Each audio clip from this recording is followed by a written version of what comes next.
우리 이 시간 함께 기도하시겠습니다. 우리 함께 기도하실 때 영광과 존귀를 받게 합당하신 하나님, 이 시간 이곳에 임하셔서 우리의 예배와 찬양을 받으시옵고 우리의 삶을 다스려 주옵소서. 한 주간 지은 죄와 불순종, 연약함 용서하여 주옵시고 새 힘과 새 능력 주옵소서. 우리 함께 기도하며 예배 자리로 나가겠습니다. 기도하겠습니다.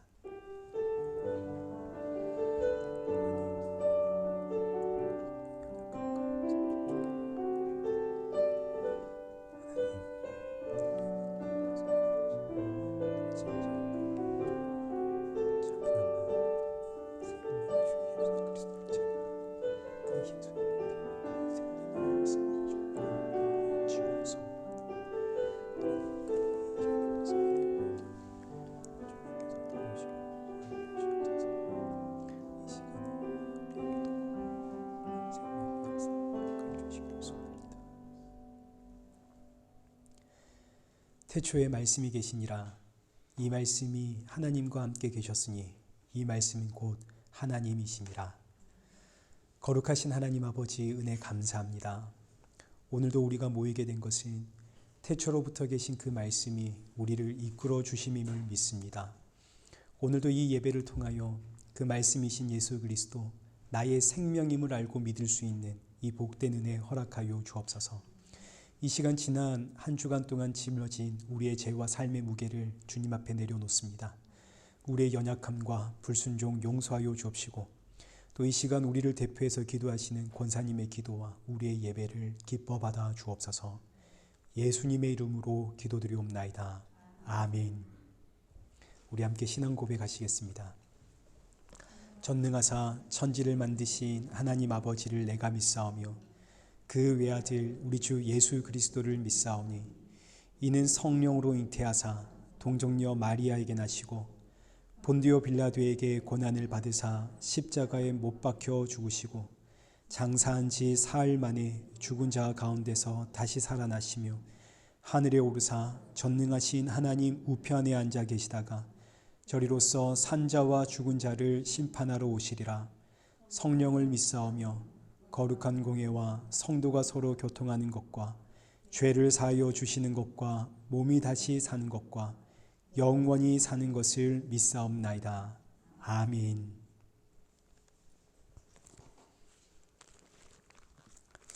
우리 교독문 제61번 함께 교독하시겠습니다. 교독문 제61번입니다. 내가 소리내어 여호와께 부르짖으며 내가 내 원통함을 그의 앞에 토로하며 내 영이 내 속에서 상할 때에도 주께서 내 길을 아셨나이다.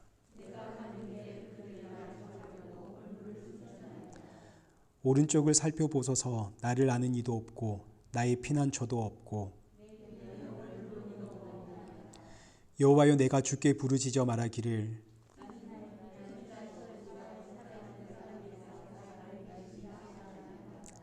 나의 부르짖음을 들으소서. 나는 심히 비천하니이다.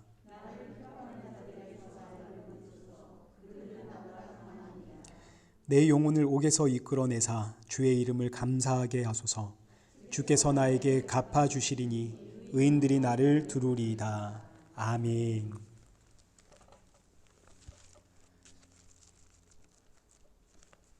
우리 찬송가 28장 함께 찬양하시겠습니다.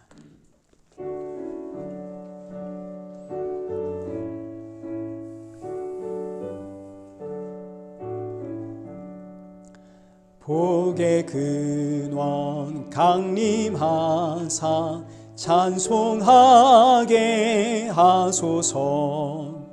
한량 없이 자비하심 측량할 길 없도다.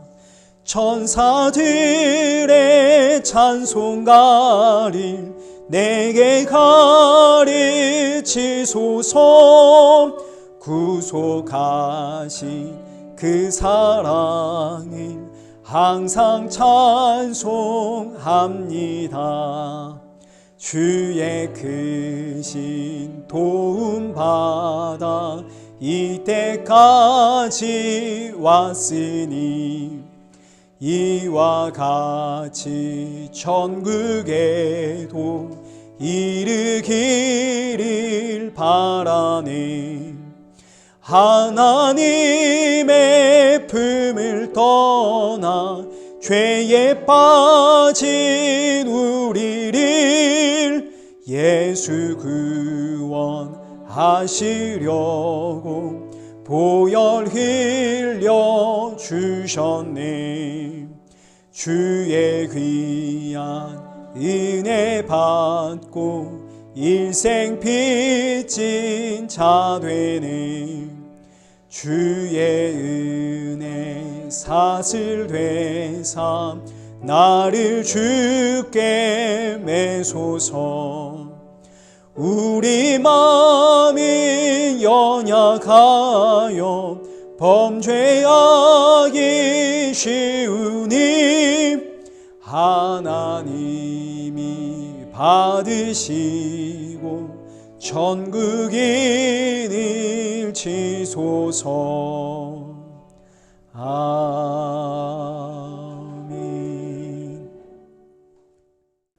우리 오늘 보실 하나님의 말씀 로마서 13장 11절에서 14절의 말씀입니다. 우리 네 구절이니까요. 우리 이 말씀도 우리 함께 읽도록 하겠습니다. 또한 너희가 이 시기를 알거니와 자다가 깰 때가 벌써 되었으니 이는 이제 우리의 구원이 처음 믿을 때보다 가까웠음이라. 밤이 깊고 낮이 가까웠으니 그러므로 우리가 어둠의 일을 벗고 빛의 갑옷을 입자.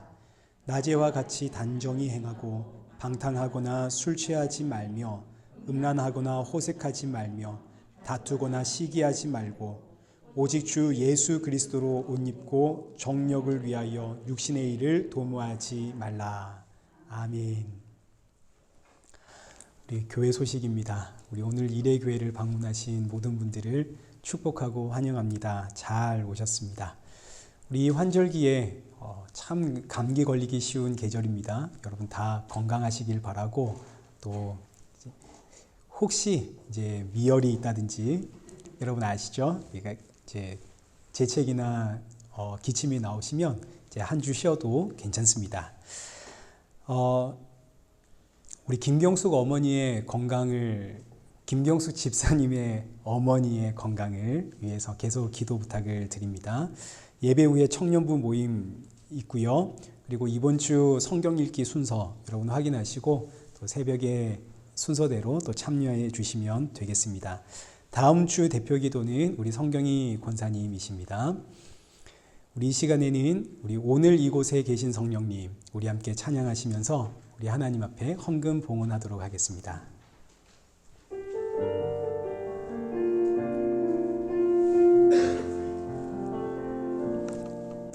오늘 이곳에 계신 성령님,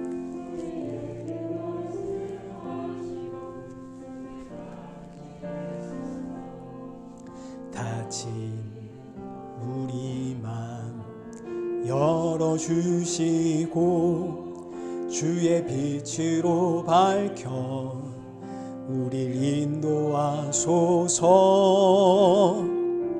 주님보다 앞서지 않고 겸손하게 주님의 말씀 기다리리.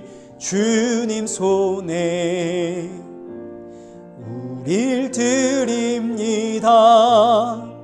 사랑으로 인도하소서. 오늘 이곳에,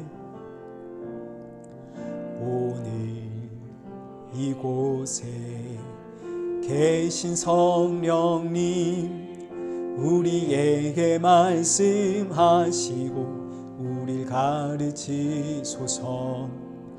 닫힌 우리 맘 열어주시고 주의 빛으로 밝혀 우릴 인도하소서. 주님보다 서지 않고 겸손하게 주님의 말씀 기다리리. 주님 손에 우릴 드립니다. 사랑으로 인도하소서. 기도하겠습니다. 살아계신 하나님 아버지, 감사합니다. 이 시간 주님 앞에 빈손으로 나오지 않게 하심에 또 감사합니다. 비록 우리가 드리는 것은 작은 예물이지만 그러나 이 예물을 준비할 때마다 날 위해 십자가에 죽으신 예수 그리스도 기억하게 하시고 돌아가는 우리 모든 성도들의 마음에 예수 그리스도의 십자가 보혈만 충만케 하여 주옵소서. 이 시간 말씀을 듣습니다. 말씀을 통하여 나의 모습 다시 한번 돌아보고 점검하게 하시고 오늘도 그리고 이 한 주도 예수 그리스도의 보혈의 옷을 입고 살아가는 성도 되어지도록 주님께서 크신 은혜 허락하여 주옵소서. 예수님의 이름으로 기도드리옵나이다. 아멘. 우리 오늘 본문은 로마서 13장 11절에서 14절까지의 말씀입니다. 빛의 갑옷이라는 제목으로 우리 함께 말씀을 살펴보도록 하겠습니다. 먼저 지난주에는 이 세상 권세 아래서 성도는 어떻게 살아야 하는가 우리 살펴보았죠. 우리 다시 1절 말씀부터 한번 보시면 각 사람은 위에 있는 권세들에게 복종해라. 여기서 위에 있는 권세들, 이제 복수를 사용함으로써 이때 권세들이란 눈에 보이지 않는 영적인 권세를 이야기합니다. 이 영적인 권세에는 첫째, 우리 지난주에 살펴보았듯이 하나님의 권세가 있고 그리고 둘째는 마귀의 권세가 있습니다. 그러니까 1절에서 위에 있는 권세들에게 복종해라, 이 의미는 첫째는 하나님의 권세 아래에 복종해라. 그리고 둘째는 마귀의 권세에도 복종해라. 마귀의 권세에도 복종해라, 이 의미는 모든 권세가 이제 하나님의 권세 아래에 속해 있습니다. 그러니 마귀의 권세 역시 하나님의 권세 아래에 속해 있는 겁니다. 하나님과 마귀 사탄은 대등한 관계가 아니죠. 하나님은 창조주이시고 마귀는 피조물입니다. 그러니 하나님과 마귀가 이제 대등한 관계다 이러면 이제 문제가 심각해지겠죠. 하나님께 복종하고 마귀에게 복종하고 이럴 수가 없는 겁니다. 이게 하나님과 마귀가 동급이라면 이 땅에 신이 몇이 있다는 이야기인가요? 둘이 있다는 이야기죠. 하나님과 마귀는 이 대등한 관계, 동급의 관계 이런 것이 아니라 마귀는 하나님의 피조물입니다. 타락한 피조물이고 하나님의 때에 하나님의 심판을 받게 되어지는 진노의 대상입니다. 그러나 지금은 하나님의 권세 아래 마귀의 권세가 있는 거죠. 우리가 잘 아는 욥기서를 한번 생각해 보겠습니다. 여기 욥기 2장 2절 말씀을 보시면 여호와께서 사탄에게 이르시되 내가 어디서 왔느냐? 사탄이 여호와께 대답하여 이르되 땅을 두루 돌아 여기저기 다녀왔나이다. 여호와께서 사탄에게 이르시되 네가 내 종 욥을 주의하여 보았느냐? 하나님께서 사탄에게 욥을 칭찬하는 장면입니다. 그러자 사탄이 하는 말이 5절 이제 주의 손을 펴서 그의 뼈와 살을 치소서 그리하시면 틀림없이 주를 향하여 욕하지 않겠나이까. 하나님께서 욥을 칭찬하니까 이제 사탄이 하는 말이 하나님 그의 인생의 살과 뼈를 한번 쳐보십시오. 그러면 틀림없이 주를 향해 욕할 겁니다. 그렇지 않은 인생은 아무도 없습니다.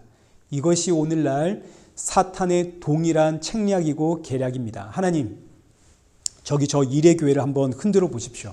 하나님 저기 저 집사님 한번 흔들어 보십시오. 틀림없이 주를 욕하고 돌아설 겁니다.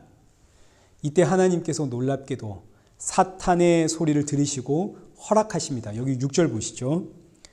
여호와께서 사탄에게 이르시되 내가 그를 내 손에 맡기노라. 다만 그의 생명은 해하지 말지니라. 자 보십시오. 하나님의 권세 아래 하나님께서 사탄의 권세를 허락하십니다. 그 허락하심 속에서 사탄이 권세를 가지고 이 사탄의 권세 아래 이 세상이 놓여 있습니다. 그리고 이 세상 권세 아래 저와 여러분이 있는 거죠. 그러니까 지금 우리는 세상의 권세 아래에 있고 세상의 권세는 마귀의 권세 아래에 있고 마귀의 권세는 하나님의 권세 아래에 있습니다. 그러니 오늘 우리가 이 세상의 권세에 복종하는 것은 결국 위로 끝까지 올라가면 누구의 권세에 복종하는 것인가요? 하나님 아버지의 권세에 복종하는 게 되겠죠. 자, 그런데 지난주에 우리가 살펴보았듯이 우리는 세상의 권세에 복종할 수 있는 인생이 아닙니다. 이 땅의 그 누구도 세상 권세에 복종하는 그런 인생은 아무도 없습니다. 우리가 정치 이야기나 정권 이야기까지 갈 필요가 없죠. 그냥 저와 여러분의 모습 그 한번 돌아보시면 됩니다. 여기 이곳에 나는 한평생 우리 아버지의 권세 혹은 우리 어머니의 권세에 복종하며 살았습니다. 그런 분들 여기 계십니까? 단 한 번도 나는 부모님의 말씀 거역해 본 적이 없습니다. 이런 분들 계신가요? 저는 학창시절에 정말 착한 아들이었지만 엄마가 춥다고 옷 입고 가라 그러면 그냥 가고, 비 온다 오늘 우산 들고 가라 그래도 그냥 가고, 아침에 밥 먹고 가라 그래도 그냥 갔습니다. 이렇게만 들으면 제가 마치 무슨 대단한 반항아처럼 들릴지 모르지만 반항한 것이 아니라 그냥 지금 나는 내 눈에는 지금 이 상황이 괜찮다 이렇게 생각한 거죠. 특별히 부모님께 반항한 것도 아니고 부모님의 권위에 도전한 것도 아니지만 그렇다고 해서 부모님의 권세 앞에 복종한 것도 아닙니다. 그냥 내 편한 대로, 내 마음대로, 내 눈에 좋은 대로 그렇게 판단하며 살아간 거죠. 이렇게 가정의 권세에도 복종하지 못하는 우리가 무슨 국가의 권위에 복종하고 어떤 기관의 권위에 복종하고 그러겠습니까? 그게 보십시오. 가정의 권위에 복종하지 못하는 나는 거슬러 올라가면 결국 누구의 권위에 복종하지 못하는 건가요? 결국은 하나님의 권위 앞에 복종하지 못하는 인생입니다. 하나님의 권위 앞에 복종하지 못하는 나는 하나님의 원수인 거죠. 죄인입니다. 그래서 이 땅에 누가 오셨나요? 예수님이 오셨죠. 참 하나님이신 예수님 이 땅에 오셔서 이 세상 권세 앞에 말없이 복종하시고 십자가의 죽으심으로 하나님과 나 사이에 화목제물이 되어 하나님의 권세에 복종하지 못하는 나, 하나님의 심판 앞에 그 하나님의 심판을 받을 수밖에 없는 이런 나를 예수님이 살리셨습니다. 그러니 성도는 이 세상 이제 어떻게 살면 되나요? 이런 나를 구원하신 예수 그리스도, 우리가 그 예수님 믿으며 살면 되는 겁니다. 그래서 이어지는 말씀이 9절에서 이웃사랑이었죠. 내 이웃을 내 자신과 같이 사랑하라. 사랑은 율법의 완성이니라. 여기서 이웃은 누가 이웃이라고 했나요? 지난주에 우리가 선한 사마리아인 비유 생각해 보았습니다. 길을 가다가 강도를 만난 자의 이웃이 누구인가? 제사장인가? 레위인인가? 선한 사마리아인가? 이 비유는 선한 사마리아인처럼 가서 어려운 자의 이웃이 되어 주어라 이런 이야기가 아닙니다. 이 땅은 마귀 사탄이라는 그 강도의 권세 아래 있고 이 강도의 권세 아래 태어난 우리는 전부 강도 만나서 죽은 인생입니다. 이런 인생을 찾아와 만져주시고 치유해 주시고 구원해 주신 분이 누구라고요? 예수 그리스도. 그러니까 선한 사마리아인의 비유는 누구에 대한 이야기인가요? 예수 그리스도, 그분에 대한 이야기입니다. 저와 여러분의 이웃이 누군가요? 이 세상 모든 인생들의 참 이웃은 누구신가요? 예수 그리스도뿐이죠.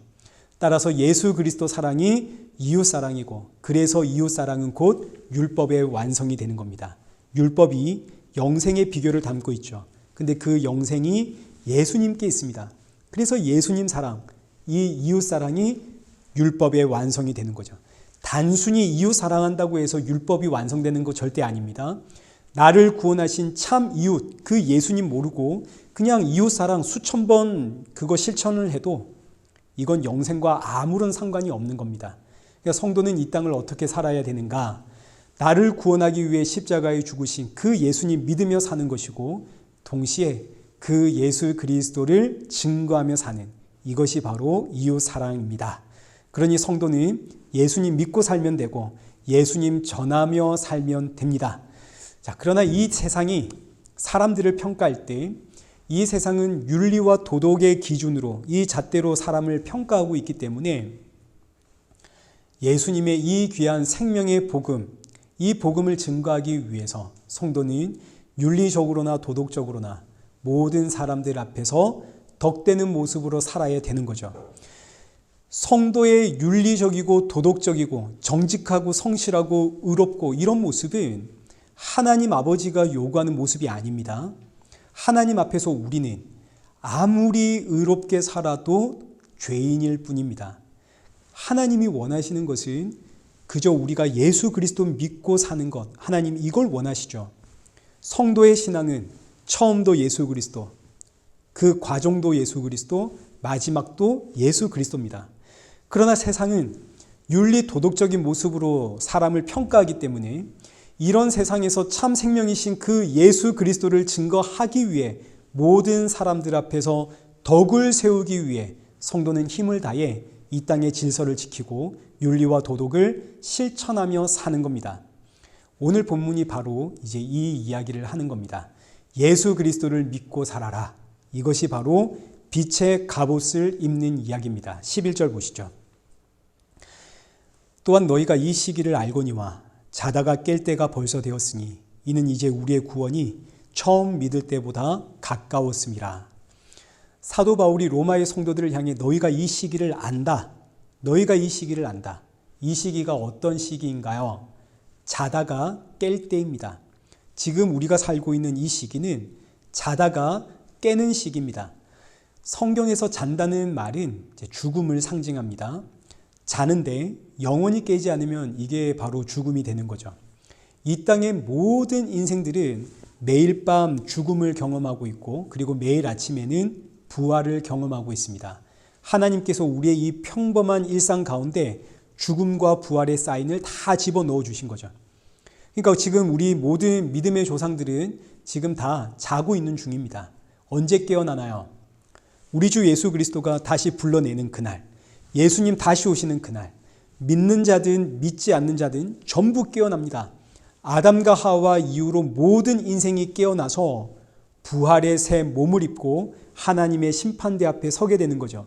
그 심판대 앞에서 예수님을 믿는 성도는 부활의 새 몸을 입고 영원한 그 하나님의 나라로 영생으로 가는 것이고, 예수님을 믿지 않는 자는 부활의 새 몸을 입고 영원한 벌, 영벌, 영원한 지옥 심판 속으로 들어가게 되는 겁니다. 자, 이렇게 이 땅의 모든 인생은 죽음과 부활을 다 경험하게 되는데, 지금 본문에 기록되어 있는 잠, 죽음이란 생명이 없는 상태를 뜻하는 단어입니다. 생명이 없다는 말은 죽었다는 뜻이고, 이게 바로 잔다는 이야기죠. 아담과 하와의 선악과 사건 이후로 사람은 생명의 근원이신 하나님으로부터 끊어졌습니다. 이때부터 사람은 살아있다, 나는 산다라고 이야기하지만 사실은 생명이 없는 자는 자입니다. 죄와 사망에서 태어나 죽음에서 태어나 단 한 번도 깨어본 적이 없는 자는 자들, 이 자는 자, 이런 인생들에게 생명을 주기 위해 이 생명을 주는 이야기가 깨어나는 이야기입니다. 자는 자를 깨우는 이야기, 죽은 자에게 생명 주는 이야기. 이제 이 놀라운 이야기가 성경 속에서는 아브라함을 통해서 본격적으로 시작이 되죠. 하나님께서 어느 날 자고 있는 아브라함을 깨우시는 겁니다. 이 아브라함은 우상 숭배하던 인생 아닙니까? 저 메소포타미아 지역에서 이 우상을 만들어서 팔던 인생, 그 인생을, 그 자는 인생을 하나님이 깨우시죠. 하나님이 아브라함에게 생명을 넣어주십니다. 하나님께서 아브라함을 이렇게 찾으시고 부르신 이유는 이제 앞으로 일어날 일들에 대한 계시입니다. 내가 앞으로 모든 인생을 이와 같은 방법으로 깨우겠다. 이 갈라디아서 3장 8절 말씀을 한번 보십시오. 또 하나님이 이방을 믿음으로 말미암아 의로 정하실 것을 성경이 미리 알고 먼저 아브라함에게 복음을 전하되 모든 이방인이 너로 말미암아 복을 받으리라 하였느니라. 하나님께서 아브라함을 부르신 이유는 여기 8절에 기록되어 있는 것처럼 복음으로 구원한다는 하나님의 계시를 전달하기 위해서입니다. 여기서 복음이란, 사람은 지금 하나님께로 나아갈 방법이 없습니다. 유일한 방법은 하나님께서 사람을 불러주시는 것인데, 사람은 죄인이라 이 죄 문제가 해결되지 않으면 하나님 앞에 서는 그날이 바로 심판의 날이 됩니다. 그러니까 하나님께서 사람을 부르시려면 죄 문제를 먼저 해결해 주셔야 되죠. 죄의 삭은 사망입니다. 그러니 죄 문제를 해결하려면 죄 없는 이가 먼저 사람의 죄를 대신해서 죽어야 되는 거죠. 그래서 복음이란 하나님이 친히 사람으로 이 땅에 오셔서 이 인생들을 대신하여 죽음으로 내가 너희를 구원한다. 이게 복음입니다. 이 복음을 증거하기 위해, 이 복음을 전하기 위해 아브라함을 먼저 불러내셨다 이거죠. 그러니까 하나님께서 아브라함을 먼저 부르신 이유는 앞으로 모든 이방인들, 이 땅의 모든 인생들은 아브라함처럼 구원을 받는다라는 표입니다. 그래서 이런 의미에서 아브라함이 믿음의 조상이고 구원의 조상이 되는 거죠. 이제 모든 인생은 아브라함처럼 구원을 받습니다. 이게 바로 자다가 깨어나는 이야기입니다. 자, 그러나 아브라함은 지금 계시를 받은 것이지 날 대신하여 죽으신 그 하나님을 본 게 아닙니다. 묵시 속에서는 아브라함이 보았습니다. 그리고 아브라함이 믿었습니다. 묵시 속에서는 이 모든 사건들이 다 완료된 사건입니다. 그러나 아브라함이 살아가고 있는 이 역사 속에서는 아직 이루어진 일이 아닙니다. 그저 계시의 사건입니다. 그래서 아브라함은 장차 오실 그 하나님을 바라보며 기대하며 사모하며 살았습니다. 이게 이제 요한복음 8장 56절의 이야기입니다. 너희 조상 아브라함은 나의 때 볼 것을 즐거워하다가 보고 기뻐하였느니라. 예수님이 바로 나를 살리기 위해 죽기 위해 이 땅에 오신 하나님이라는 이야기죠. 하나님의 약속대로 드디어 하나님이 이 땅에 오셨다는 이야기입니다. 이것이 바로 오늘 본문 11절에 기록된 깨어나는 시기입니다. 지금은 자다가 깰 때다. 온 천하가 이제는 예수 그리스도로 인해서 깨어나는 시기, 이게 지금 우리가 살고 있는 이 시기입니다.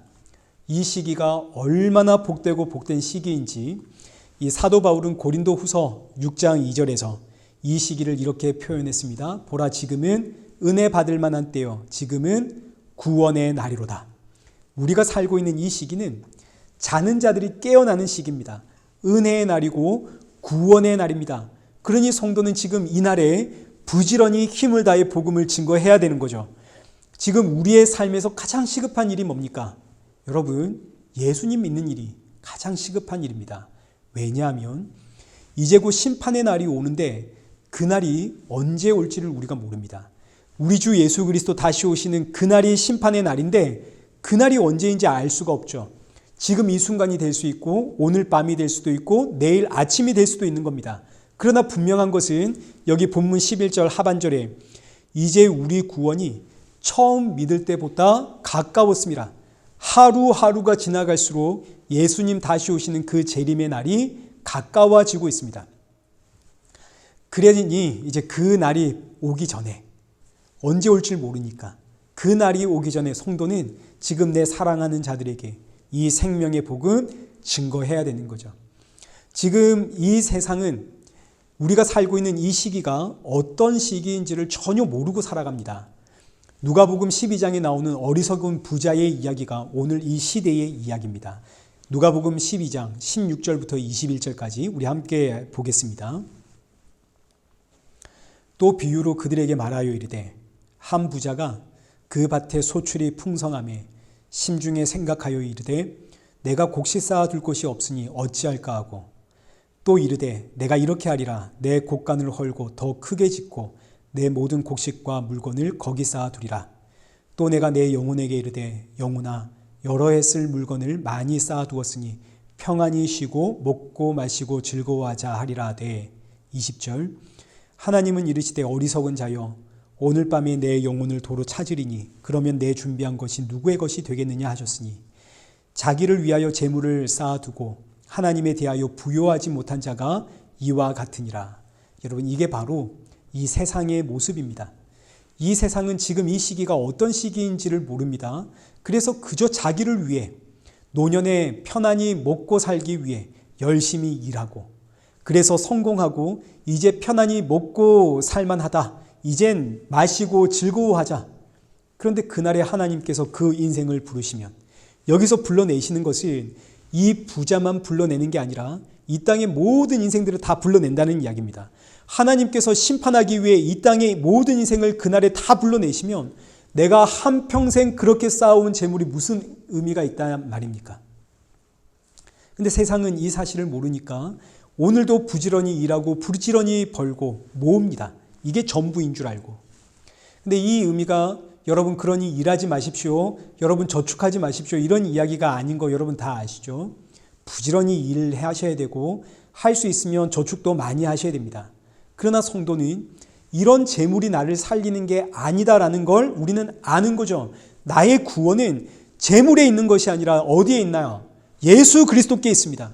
그러니 주님 오시는 그날이 오기 전 성도는 사랑하는 이들에게 그 예수 생명의 복음이 임하기를 이를 위해서 기도해야 되고 이를 위해서 복음을 증거해야 됩니다. 우리는 다 지금 깨어있는 자 아닙니까? 깨어있다는 의미는 예수님을 믿는다는 이야기입니다. 예수 그리스도를 믿는 성도는 전부 깨어있는 자입니다. 예수님을 믿지 않는 자들은 자고 있는 자들입니다. 그러니 깨어있는 성도는 마땅히 자고 있는 자들에게 복음을 전해야 하고 그들을 깨워야 되는 거죠. 이게 지금 우리가 살고 있는 이 시기, 자다가 깰 때입니다. 이게 오늘 교회가 받은 사명이죠. 여러분 교회에 왜 오셨나요? 교회는 깨어있기 위해서 오는 곳입니다. 물론 성도는 이미 깨어 있습니다. 예수님 믿는 성도는 다 깨어 있는 성도입니다. 그러나 6일 동안 이 세상을 살다 보면 어느새 세상에 물들어 버린 나를 봅니다. 가랑비에 옷이 젖듯이 6일 동안 세상을 살다 보니까 어느새 세상의 사고와 세상의 가치로 살아가고 있는 나, 이런 나를 보게 되는 거죠. 세상의 가치 때문에 화가 나고 세상의 일들로 인해서 속상하고 싸우고, 그래서 교회는 나도 모르게 이렇게 세상의 가치에 물들어 버린 자고 있는 성도들을 흔들어 깨우는 것이 교회인 겁니다. 어떻게 깨우나요? 예수님 전함으로 깨우는 거죠. 여러분, 예수님 믿고 사십시오. 세상의 가치관 바라보며 살지 마십시오. 십자가를 품고 십자가의 가치로 사십시오. 교회는 성도를 깨우는 것이고, 이렇게 깨어난 성도는 세상에 나가 세상을 다시 흔들어 깨우는 것입니다. 여러분 일어나십시오. 예수 그리스도의 복음을 증거하는 거죠. 그리고 이제 그래서 이어지는 말씀이 여기 12절. 밤이 깊고 낮이 가까웠으니 그러므로 우리가 어둠의 일을 벗고 빛의 갑옷을 입자. 밤이 깊어진다는 의미는 낮이 가까웠다, 이런 뜻입니다. 이 세상이 어두워질수록, 여러분, 이 세상은 갈수록 어두워지는 세상입니다. 그래야 빛이신 예수님, 낮이 오는 거 아닙니까? 이 세상은 갈수록 어두워집니다. 지진, 기근, 홍수, 태풍, 전염병, 이런 자연재해들이 갈수록 심해지고, 이 땅의 정치, 문화, 경제 모든 면에서 이 세상은 가면 갈수록 악해져 가는 세상입니다. 근데 이건 사인이죠. 어떤 사인인가요? 예수님 다시 오실 그날이 가까웠다는 사인입니다.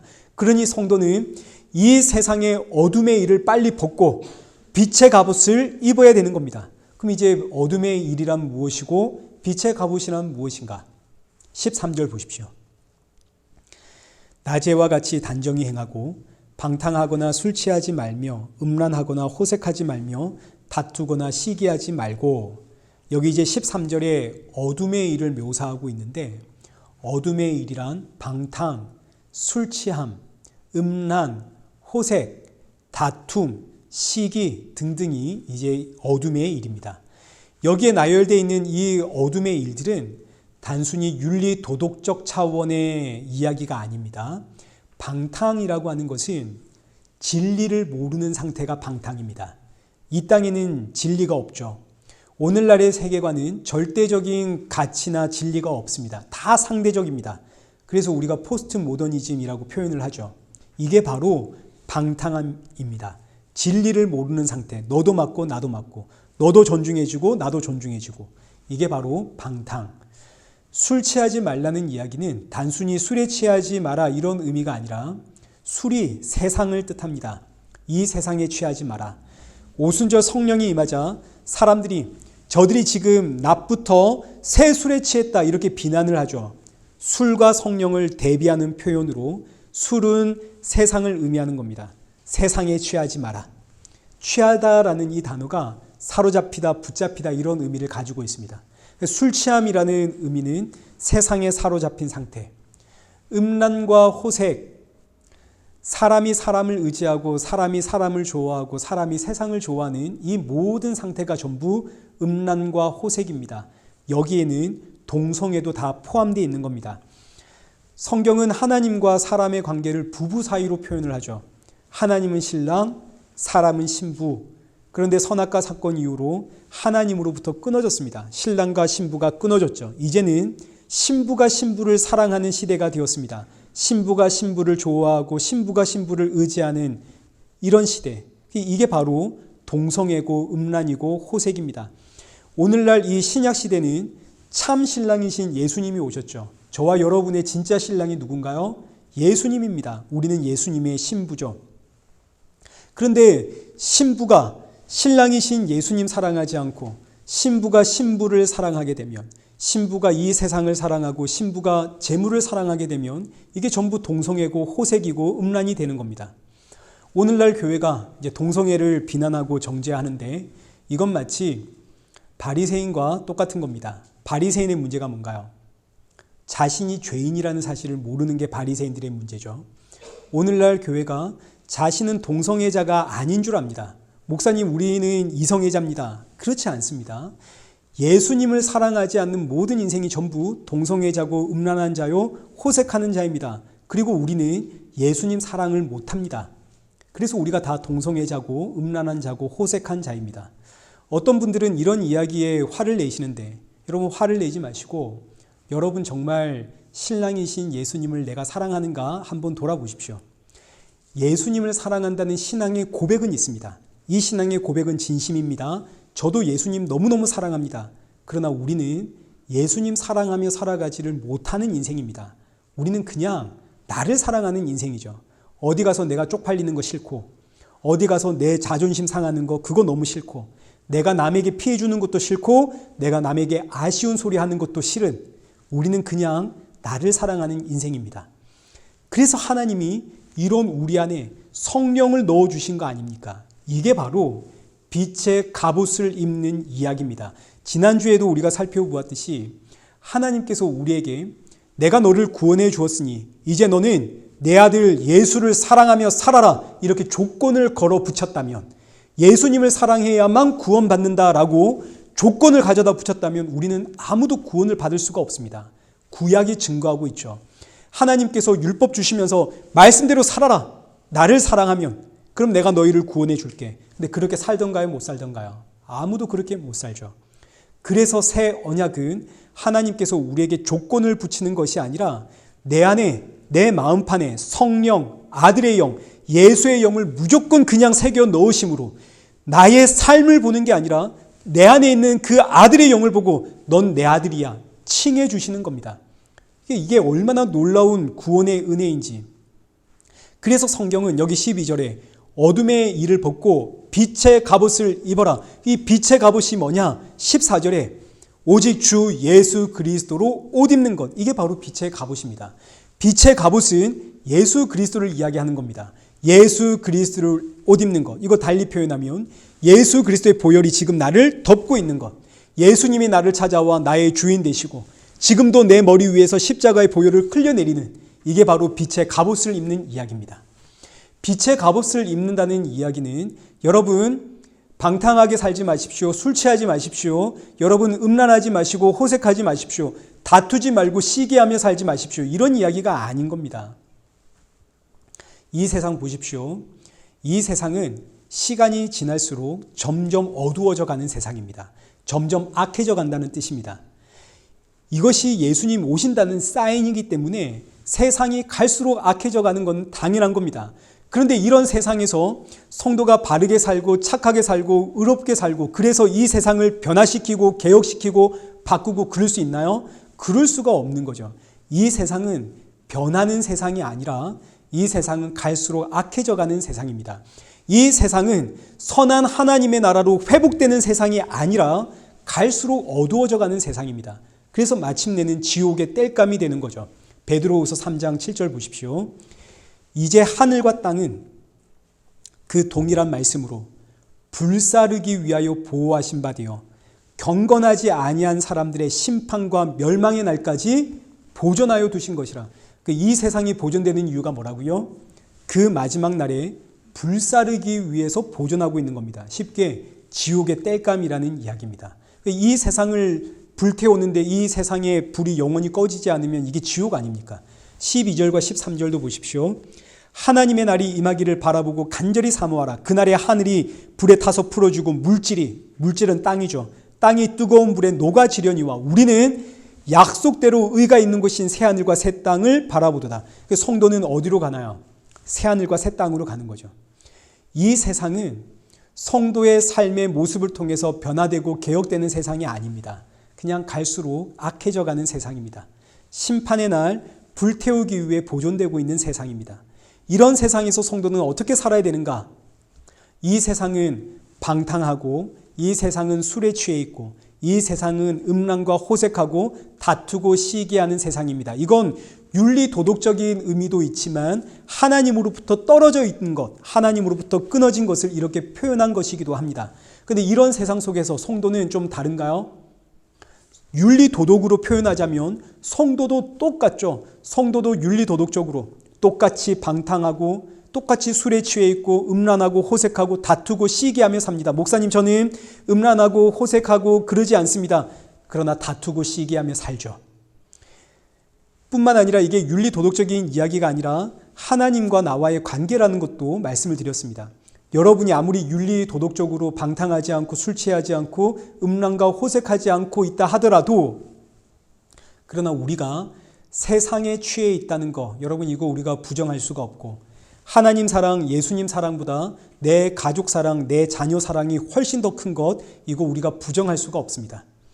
그래서 하나님은 자기 백성들에게 빛의 갑옷을 입혀주시는 겁니다. 지금 이 말씀이 우리말 해석으로는 마치 우리가 빛의 갑옷을 찾아서 입어야 하는 것처럼 보이지만, 빛의 갑옷이란 내가 입는 것이 아니라 하나님께서 우리에게 입혀주시는 겁니다.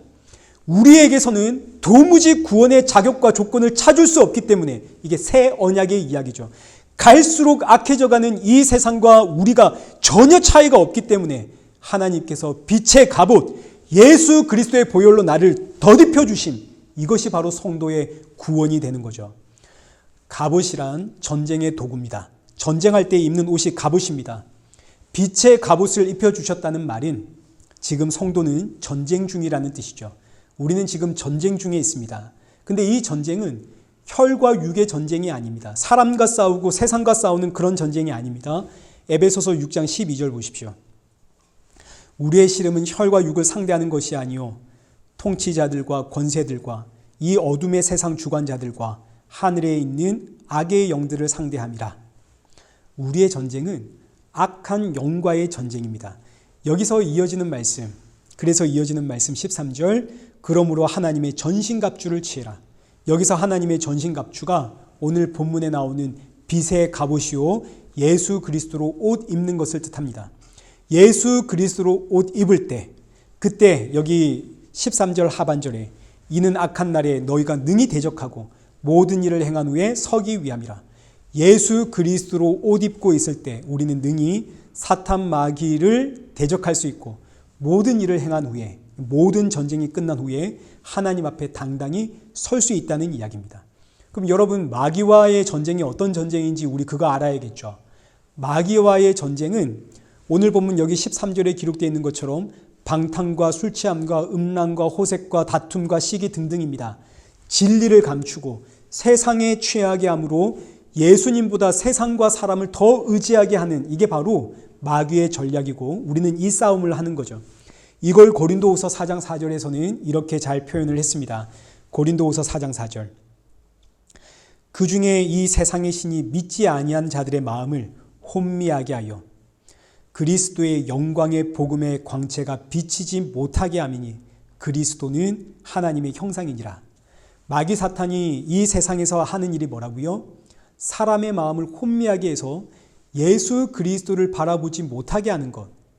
이게 바로 마귀 사탄의 계략이고 성도는 이 계략과 전쟁을 하는 겁니다. 우리 앞서 욥기서에서 보았죠. 마귀가 하나님께, 하나님 고난을 주면 저 인생 분명히 하나님을 욕하고 떠날 겁니다. 하나님 이 인생에게 세상의 달콤함을 주면 분명히 이 인생 하나님을 떠날 겁니다. 마귀가 자꾸 우리로 하여금 하나님을 떠나게끔 유혹을 하고 시험을 합니다. 이 세상의 성공과 이 세상의 명예와 이 세상의 달콤한 것들로 우리를 유혹하고 때로는 말도 안 되는 고난과 핍박을 통해서 하나님을 떠나게 만들고, 그런데 성도는 이 유혹과 전쟁에서 이길 수 있는 힘이 없습니다. 아무도 여기서 이겨내지를 못합니다. 나는 이길 수가 없는데, 그런데 하나님께서 나를 찾아와 나의 주인이 되심으로, 여러분 이게 바로 빛의 갑옷을 입는 이야기입니다. 하나님께서 나에게 빛의 갑옷을 입혀주셨기에 우리가 버티고 싸우고 이기는 겁니다. 예수님이 나의 주인 되어 지금도 내 머리 위에서 그 보혈의 피를 흘려 나를 붙잡고 그 보혈의 피로 나를 옷 입어 주셨기 때문에 나는 비록 지금 마귀 사탄의 유혹에 지금 넘어갔습니다. 난 지금 세상을 향해 쫓아가고 있습니다. 나는 지금 성공과 명예를 얻기 위해 힘을 다해 애쓰고 있습니다. 그래서 때로는 내 뜻대로 안 되니까 하나님을 욕도 해보았고 원망도 해보았고 불평도 해보았습니다.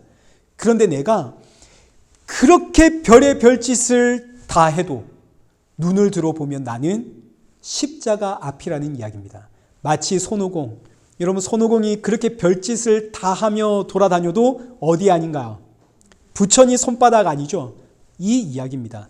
나는 세상 유혹에 넘어가서 별의 별짓 다 했습니다. 돈을 쫓아 살아갔고 인생의 성공을 위해서 살아갔습니다.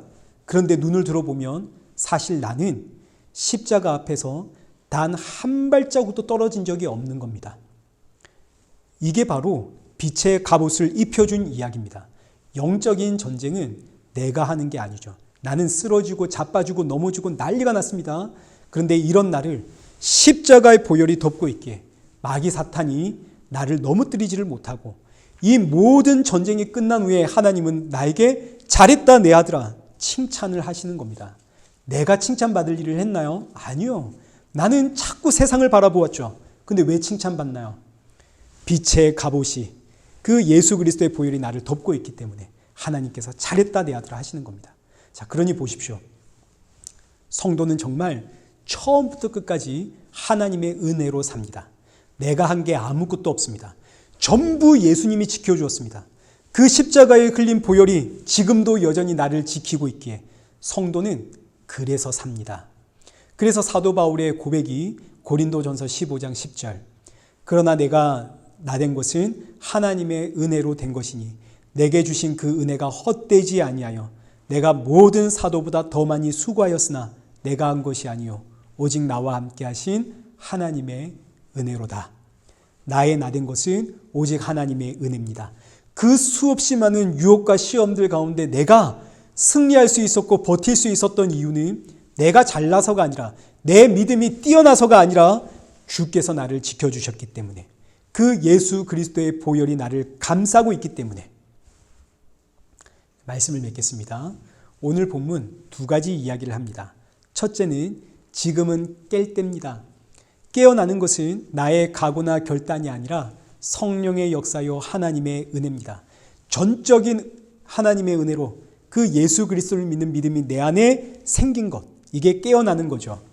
깨어난 성도는 자고 있는 사랑하는 자들에게 이 생명의 복음을 증거하고 그들을 위해 기도해야 하는 사명이 있습니다. 하나님 나를 불러주신 것처럼 이 영혼도 생명의 복음 알게 해 주십시오. 이게 바로 원수 갚는 이야기입니다. 제가 이제 이 말씀을 준비하면서 로마서 12장 강의를 할 때 로마서 12장 19절과 20절 이 보십시오. 내 사랑하는 자들아 너희가 친히 원수를 갚지 말고 하나님의 진노하심에 맡기라. 기록되었으되 원수 갚는 것이 내게 있으니 내가 갚으리라고 주께서 말씀하시니라.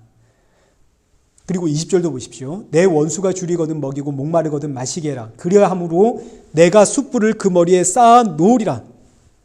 제가 이 말씀이 사실은 이해가 안 돼서 그냥 넘어갔습니다. 근데 이제 참 감사한 게 우리 이레교회 성도님들이 질문을 하지 않습니다. 이 목사님 이 구절 왜 넘어갔습니까? 질문 너무 감사합니다. 제가 혹 설명하지 않고 넘어가는 구절이 있으면 이건 제가 몰라서 그런 겁니다. 제가 다 풀어낼 수 없는. 여기 20절에 숯불, 제사할 때 드리는 숯불이거든요. 원수 대접하는 게 원수 머리에 숯불을 올려놓는, 이게 무슨 이야기인가? 이게 말 그대로 그러면 숯불 올리면 뜨거워서 다 타고 녹아지고 이게 원수 갚는 거 아닌가? 이해가 안 되고 해석이 안 되면 이제 그냥 넘어가야죠. 저에게 주신 분량만큼만 제가 해석해서 여러분에게 전달하면 되니까요. 근데 오늘 본문 13절 보니까 하나님께서 친히 원수 갚는다는 이야기, 원수 머리에 숯불을 올려둔다는 이야기가 이런 이야기구나. 12장에서 원수 갚는다는 이야기의 해석이 로마서 13장에 나오는 거구나. 하나님께서 친히 원수 갚으시고 그 원수의 머리에 숯불을 올린다는 이야기가 여러분 자고 있는 성도를, 자고 있는 세상을 흔들어 깨우는 이야기입니다. 어떤 자가 자는 자인가요? 예수님을 믿지 않는 자가 자는 자죠. 그리고 예수님을 믿지 않는 자는 하나님의 원수입니다. 하나님의 원수는 자연스럽게 성도의 원수가 되겠죠.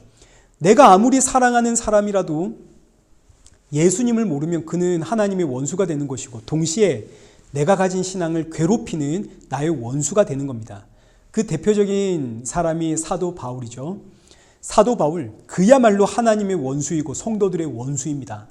얼마나 예수님을 대적하고 얼마나 많은 성도들을 대적했는지, 스데반을 죽이고, 그리고 남녀노소 할 것 없이 예수 믿는 성도들을 다 집에서 끌어내어 때리고 옥에다 가두고. 그럼 이제 이때 성도들의 기도 제목이 뭐가 되어야 할까요? 하나님을 대적하고 원수를 핍박하는 저 원수 사도 바울에게 우리와 똑같은 믿음 넣어 주십시오. 여러분, 이게 바로 자는 자를 깨우는 이야기입니다. 그리고 그 결과 사도 바울에게 놀랍게도 자기가 핍박했던 그들의 믿음이 고스란히 임했습니다. 그래서 이제 사도 바울의 인생이 어떻게 되었나요? 사도 바울이 성도들에게 행했던 그 모습 그대로 고스란히 유대인들을 통해서 받게 되죠. 사도 바울이 유대인들에게 얼마나 고난을 당하는지 40에 하나 감한 매를 5번이나 맞고, 태장으로 3번 태장으로 맞고, 돌에 맞고, 여러 번 갇히고 줄이고. 그런데 사도 바울의 기도 제목은 뭔가요? 저 유대인들, 나를 이렇게 괴롭히는 저 아무것도 모르는 저들에게 나와 똑같은 믿음 넣어주십시오. 여러분, 이게 바로 자는 자를 흔들어 깨우는 이야기고, 원수를 하나님이 갚으시는 이야기고, 원수를 대접하는 이야기고, 동시에 숯불을 원수의 머리 위에 쌓는 이야기입니다. 숯불, 원수 머리 위에 쌓는다는 이 의미는 바로 구원의 이야기가 되는 거죠.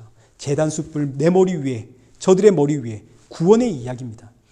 자는 자를 흔들어 깨우는 이야기, 원수를 대접하는 것이요, 구원을. 그래서 하나님, 저들 안에 나와 똑같은 믿음 생기게 해주십시오. 사랑하는 성도 여러분, 자는 자들에게 이 복음 증거하는 것, 저들도 나와 똑같은 믿음, 예수 생명의 복음, 이 믿음 앞에 감사하며 함께 찬양하는 인생 되어지기를. 여러분, 이것이 바로 원수 갚는 이야기고, 이것이 자는 자 깨우는 이야기입니다. 자, 이제 둘째, 우리는 예수 그리스도로 옷 입고 있는 성도입니다. 날마다 나를 덮고 있는 이 예수 그리스도의 십자가의 보혈을 여러분 날마다 묵상하며 사셔야 됩니다. 요한계시록에 보면 7교회의 이야기가 나옵니다. 이 7교회는 마지막 때의 교회의 모습을 담고 있는 겁니다. 사도 요한이 그 밤모섬에서 하나님의 계시로 마지막 시대의 교회는 이런 모습이야 하고 그걸 보고 기록을 한 거죠. 이때 이 7교회 중에 사대 교회와 라우디게아 교회가 나오는데 이 두 교회의 공통점이 있습니다. 먼저 사대 교회를 한번 보시죠. 요한계시록 3장 1절에서 3절까지의 말씀입니다. 사대 교회 사자에게 편지해라. 하나님의 7영과 7별을 가지신 이가 이르시되, 내가 내 행위를 아노니 내가 살았다 하는 이름은 가졌으나 죽은 자로다. 너는 일깨워 그 남은 바 죽게 된 것을 굳건하게 하라. 내 하나님 앞에 내 행위에 온전한 것을 찾지 못하였느니, 그러므로 내가 어떻게 받았으며 어떻게 들었는지 생각하고 지켜 회개해라. 지금 사대 교회는 살았다라는 이름은 가졌지만 실상 이들은 죽은 자입니다. 그 죽은 자는 왜 죽은 자인가요? 자는 자는 어떤 자가 자는 자인가요? 예수님을 모르는 자, 예수님을 믿지 않는 자, 이들이 죽은 자고 자는 자죠. 그래서 3절에 네가 무엇을 받았고 무엇을 들었는지를 생각해라. 너 어떻게 구원받았는지를 생각해라. 이 이야기입니다. 그러니까 지금 사대 교회는 하나님을 향한 열심은 가득하고 하나님의 사랑에 대한 그 마음도 가득하고 충성하고 있고 순종하고 있는 교회입니다. 힘을 다해 예배하고 있고 봉사하고 섬기고는 있는데 그곳에 누구는 없더라? 예수님은 없더라. 그래서 살아있는 자 같은 이름을 가지고 있지만 너희는 죽은 자다 이겁니다. 근데 이게 말세가 될수록 교회 안에서 일어나는 모습이라 이거죠. 그래서 여기 2절에 깨어나라. 자는 자여 깨어나라. 복음이 무엇인지, 너 어떻게 구원받았는지를 생각해라. 마찬가지입니다. 라우디게아 교회는 발가벗은 교회입니다. 발가벗었다는 말은 지금 성도는 누구로 옷 입고 있어야 하나요? 예수 그리스도로 옷 입고 있어야 되죠. 빛의 갑옷으로 옷 입고 있어야 됩니다. 근데 발가벗었다는 이야기는 지금 누가 사라졌다는 이야기인가요? 예수 그리스도가 사라졌다는 이야기죠. 17절 보십시오. 내가 말하기를 나는 부자라 부유하여 부족한 것이 없다나. 여기서 부자라는 의미는 진짜 부자라는 의미가 아니라 하나님의 말씀 앞에 내가 부자라는 이야기입니다. 내가 하나님의 말씀대로 지금 살아가고 있는, 율법에 있어서 부자고 삶에 있어서 나는 정말 풍성하게 충성하고 헌신하는 부자라는 이야기죠. 그런데 하나님의 평가는 뭐냐면 공고한 것과, 너는 공고한 자요, 가련한 것과 가난한 것과 눈먼 것과 벌거벗은 것을 알지 못하노라. 하나님 보시기에 이 교회는 눈먼 교회고 벌거벗은 교회고 가난한 교회입니다. 왜요? 예수님이 사라졌거든요. 성도는 예수님으로 옷 입어야 되는데 그 옷이 벗어졌으니 발가벗은 교회, 가난한 교회, 눈먼 교회, 이게 여러분 말세에 일어나는 교회의 모습이라는 이야기입니다. 그래서 라우디게아 교회에 주시는 말씀이 18절에 안약을 사서 눈에 발라 보아라. 눈을 떠라 이겁니다. 눈을 뜨면 내가 지금 예수로 옷 입고 있는 것이 아니라 자꾸 내 삶의 행위로 하나님 앞에서 옷을 입으려고 하는구나. 여러분 그 옷을 입으면 나중에 쫓겨납니다. 여러분 다 아시죠? 그 천국 혼인잔치 비유, 왕이 주는 예복 입지 않고 내가 가지고 있는 좋은 옷 입고 나가면 쫓겨나는 겁니다. 말세가 다가올수록 교회의 모습입니다. 교회는 가면 갈수록 점점 예수님은 사라집니다. 그러니 예수 그리스도를 묵상해라.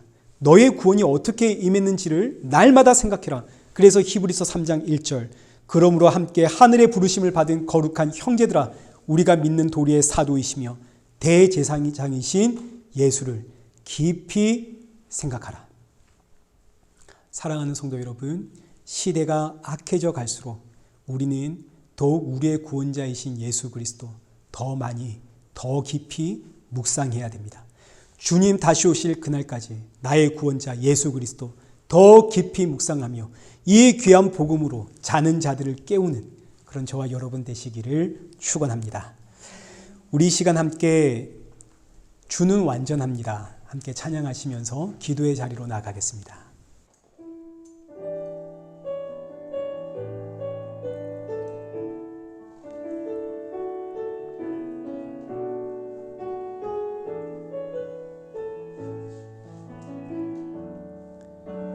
주여 우린 연약합니다.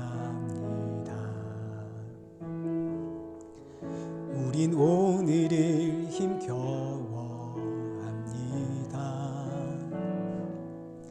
주 뜻 이루며 살기에 부족합니다.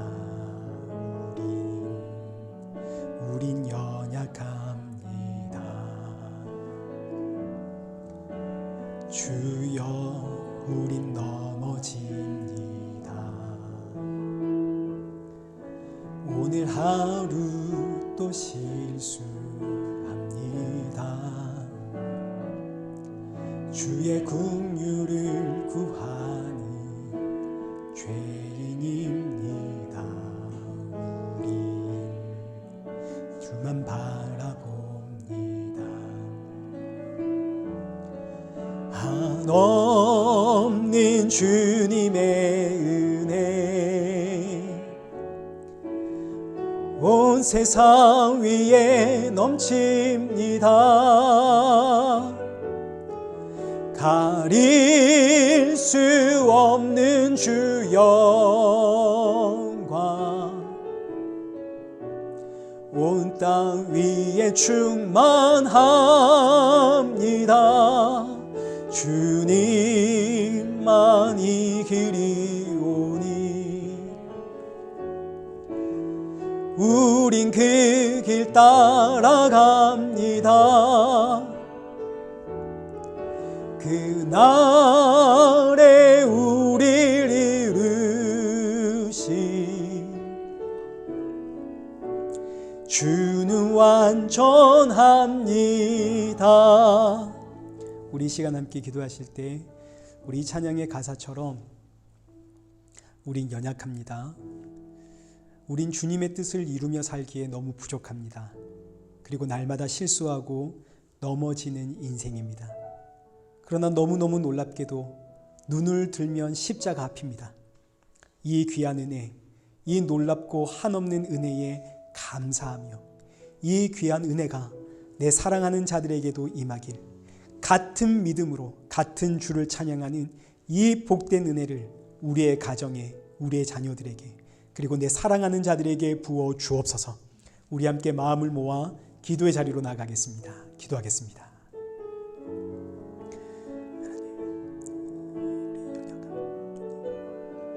우리의 부족함, 그럼에도 불구하고 우리를 구원하시는 아버지 감사합니다.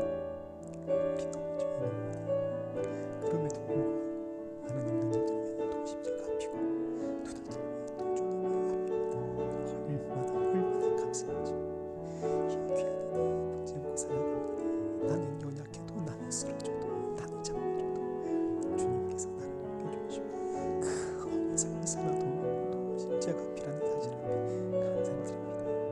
이 귀하고 모든 생명에 하나님, 내 사랑하는 자들에게, 내 사랑하는 이웃들에게, 내 사랑하는 하나님 내 자녀들에게 하나님 전해지게 하시고 그들도 같은 믿음으로 이 신앙을 고백하며 주를 찬양하며 주님 앞에 엎드리는 이 귀하고 복된 일 주께서 허락하여 주옵소서.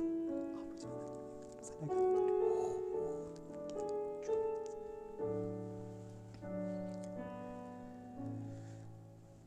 살아계신 하나님 아버지, 날로 악해져가는 이 세상에서 예수 그리스도의 빛의 갑옷으로 우리를 입혀주시니 감사합니다.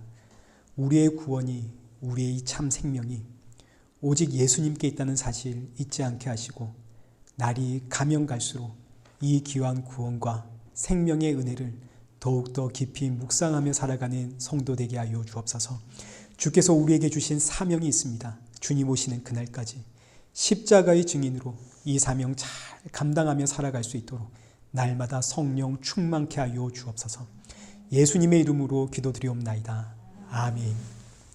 이제는 우리 주 예수 그리스도의 은혜와 성부 하나님의 크신 사랑과 성령 하나님의 위로교통 충만하심이 십자가의 증인으로 복음의 빚진 자로 살아가길 소원하는 우리 이레교회와 성도들과 온 세계 교회 머리 위에 이제로부터 영원토록 함께 있을지어다. 아멘.